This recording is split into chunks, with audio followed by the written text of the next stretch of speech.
Bienvenidos a este video sobre las lecturas de Dwight Waldo y Max Weber. Eh, Quiero resaltar algunas ideas. Este archivo de Word sobre el que voy a estar trabajando lo encuentran ustedes ya en Virtual Savannah, y en este video quiero resaltar simplemente algunas ideas principales de las dos lecturas y proporcionar algo de contexto y cómo se relaciona una lectura con la otra. La semana pasada ustedes tuvieron la posibilidad de leer y de analizar la lectura de Woodrow Wilson. Woodrow Wilson fue presidente de Estados Unidos y fue de los primeros, se le conoce como uno de los padres fundadores de la administración pública como una disciplina independiente. Tal vez ustedes recuerden en esa misma lectura cómo uno de los principales argumentos es: la administración pública es una disciplina que debe estar separada de la ciencia política porque atienden a cosas, a principios diferentes y buscan finalidades o tienen finalidades diferentes. En ese sentido, estamos estudiando esas lecturas iniciales, esas lecturas que fundamentaron el pensamiento de la administración pública y el estudio de la administración pública.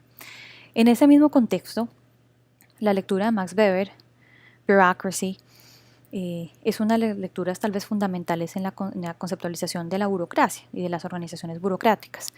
Si bien en el día a día burócrata lo usamos para referirnos casi en términos peyorativos a esos trabajadores que son casi como servidores públicos, también en sentido peyorativo, ¿no? Que son personas complicadas, que le piden a uno un trámite, pues que complican los trámites más bien, que si le piden a uno 5 copias y solo lleva 4, pues no lo ayudan. O sea, como personas que traban procesos. Pero en realidad, en el contexto de la administración pública y en el sentido más propio de la expresión, la organización burocrática, acuñada y como la defendió Max Weber, se refiere a una forma de organización social, así como el ejército, ¿no? Es una forma de organización, las organizaciones religiosas son otro tipo de organización. Pues la organización burocrática es, como les mencionaba anteriormente, acá ustedes lo ven, esta es una cita de la lectura: la perfección del aparato burocrático que se compara con las formas mecánicas de producción versus las no mecánicas. O sea, en su lectura, ustedes lo verán, Max Weber dice, es como cuando la humanidad atravesó esa época de industrialización y se empezó a conocer la posibilidad de mecanizar los medios de producción. Eso revolucionó totalmente la vida. De alguna forma, dice él, esa es la organización burocrática, porque tiene muchas ventajas, dice él. Acá están, estas las anuncia su lectura también. Las organizaciones burocráticas son organizaciones en las que opera el principio de especialización. Nos referimos por principio de especialización a aquellas organizaciones en las cuales existen funciones concretas y esas funciones son cumplidas por personas que tienen conocimientos y experiencia en el tema. Si pensamos en un ejemplo sencillo, cuando uno piensa en mandarse a hacer unos zapatos, no va a la panadería, sino va a la zapatería, porque el zapatero es quien tiene el conocimiento y quien tiene la experiencia para hacer zapatos que sean cómodos, zapatos que tengan buen diseño, zapatos que duren, zapatos que resistan el agua. Pues eso es consecuencia de un conocimiento y práctica del ejercicio, ¿cierto? Lo mismo ocurre en las organizaciones. ¿Por qué, por ejemplo, se le confía al Ministerio de Educación que elabore y que haga seguimiento a la política educativa en lugar de confiárselo a la Policía Nacional? Porque el experticio y la experiencia de la Policía Nacional es en un área diferente, mientras se entiende que el Ministerio de Educación contrata expertos en temas educativos y son ellos quienes tienen el conocimiento y la experiencia en materia de política educativa. A eso nos referimos con principio de especialización.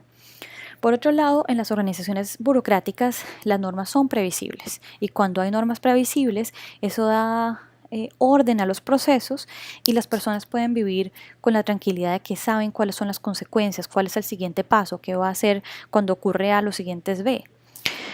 Piensen, y este es un ejemplo que no tiene que ver con una organización, pero es un ejemplo de por qué las normas previsibles son importantes. Cuando ustedes sacan su pase de manejar, uno de los requisitos es conocer las normas del Código de Tránsito. ¿Y por qué es importante? Porque así uno sabe cuáles son las conductas a las que debe atender mientras maneja y cuáles son las conductas que debe evitar.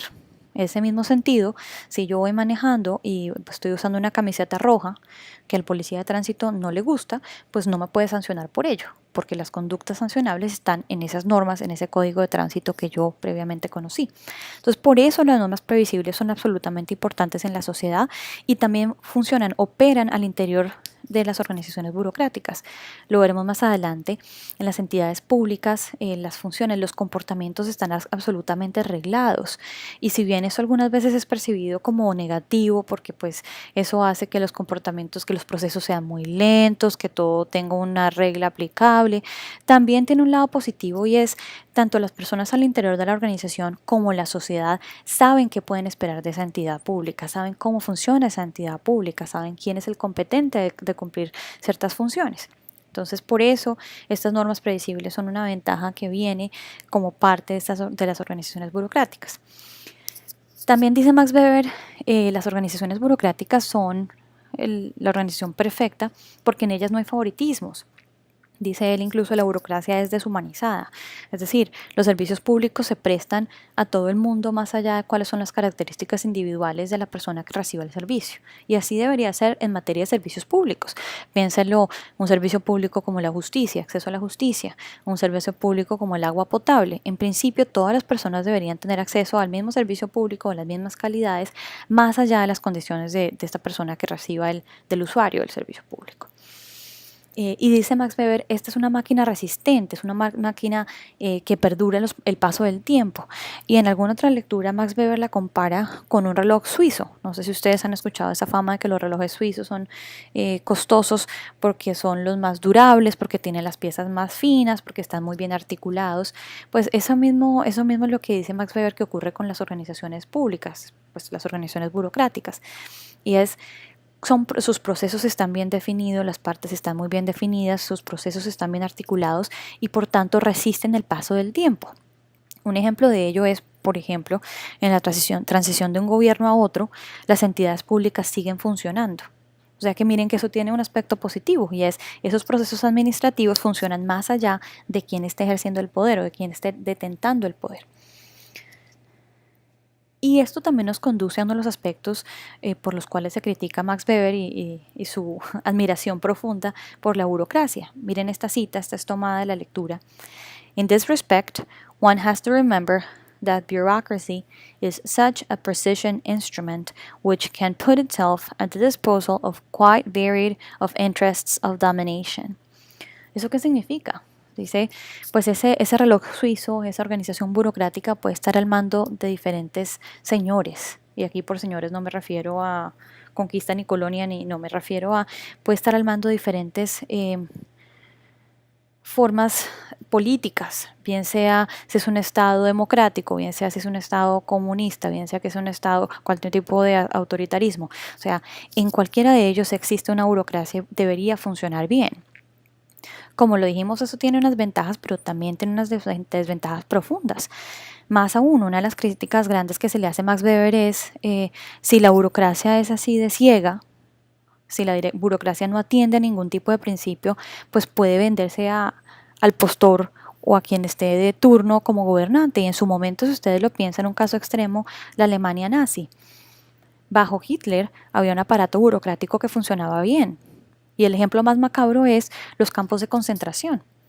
La organización de los campos de concentración, los guardias, las cámaras de gas, los insumos que se necesitaba para la cámara de gas, eso corresponde a una organización burocrática que sin duda alguna estuvo mal, que sin duda alguna no tuvo ningún tipo de principio ético, moral y pues como lo entendemos hoy en día no, a ningún tipo de principio legal. Pero en su momento esa burocracia funcionó bien. Entonces esa es una crítica grande que se le hace a Max Weber y que nos lleva entonces a referirnos brevemente a la lectura de Dwight Waldo. En esos escritos o esos pensadores seminales que empezaron a promover el desarrollo de la administración pública, Dwight Waldo, en esta lectura que ustedes están haciendo, se refiere a la importancia del fortalecimiento de la democracia en la administración pública, y de eso se trata esta lectura. Antes de tocar el tema de cómo maneja Dwight Waldo, cómo se refiere a la democracia en este escrito, quiero hacer referencia a esta idea que la encuentran ustedes en la sección 2 de la lectura. la separación de la administración pública de la administración privada, y por otro lado la separación de la ciencia política y la administración pública. Estas dos dicotomías, digamos que estas dos parejas, cuando me refiero a dos parejas me refiero a administración pública, administración privada, por otro lado ciencia política, administración pública. Es bien importante que ustedes las tengan claras, porque la administración pública nació pegada por un lado a la ciencia política y por otro lado a la administración privada, y fue con el paso del tiempo que se fue desprendiendo como una disciplina independiente, pero que construyó sus fundamentos iniciando, como lo mencionaba anteriormente, en la ciencia política y en la administración privada. Y encuentran ustedes estas ideas más desarrolladas en la lectura. En relación con el desarrollo del pensamiento democrático, dice Dwight Waldo, ¿cómo entendemos la democracia? Ha tenido diferentes etapas. En primer lugar, dice él, para alcanzar un sistema democrático se pensó que lo que se necesitaba era la separación de poderes. Y si ustedes piensan en la Constitución de Estados Unidos particularmente,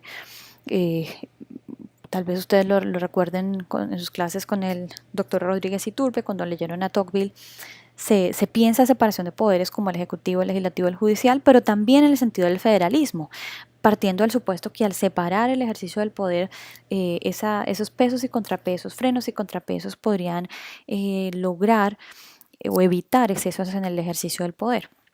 Pero dice Dwight Waldo, hay una segunda o una etapa posterior de desarrollo que es bien importante. Bueno, la segunda a la que él se refiere es la administración se separó de la política. Y esto fue positivo porque la administración pública debía tener un desarrollo propio, obedecer unos principios propios, pero dice él, o está llamando a casi que un tercer paso bien importante, y es a retomar a la democracia como componente esencial de la administración pública. ¿Y por qué es importante? Porque, como lo decíamos anteriormente, si la administración pública se entiende como ese reloj suizo deshumanizado, que no atiende valores, que es casi que un campo estéril, que no obedece a ningún tipo de ideales, sino simplemente se encamina hacia la eficiencia, ese es como su valor esencial, pues estamos hablando de una administración pública que puede corromperse fácilmente. Entonces dice Waldo, es bien importante que se cimente la administración pública en la teoría democrática. Y aquí les habla de otros autores que han desarrollado esta misma idea. En la sección 4 encuentran ustedes algunos retos que él identifica para el desarrollo de una teoría democrática de la administración pública. Miren, por ejemplo, la idea de que la eficiencia es un valor neutral. Se imaginarán que ustedes que Dwight Waldo dice no, la eficiencia no es un valor neutral y no puede ser un valor opuesto a la democracia de ninguna forma. Y la idea, dice, lo más importante es que se proteja de ideales autoritarios. Incluso es crítico cuando se refiere a la administración privada, porque dice la administración privada a veces en aras de proteger el derecho a la propiedad se vuelve autoritaria también, y eso no es conveniente. Parte del principio democrático, si bien es proteger la propiedad privada, también es proteger lo que es de todos, que en últimas esa es una de las partes esenciales del Estado. Esos son entonces algunos de los conceptos principales que quería resaltar de estas lecturas. Espero que el video haya sido de ayuda. Quedo muy atenta a sus comentarios o a sus preguntas.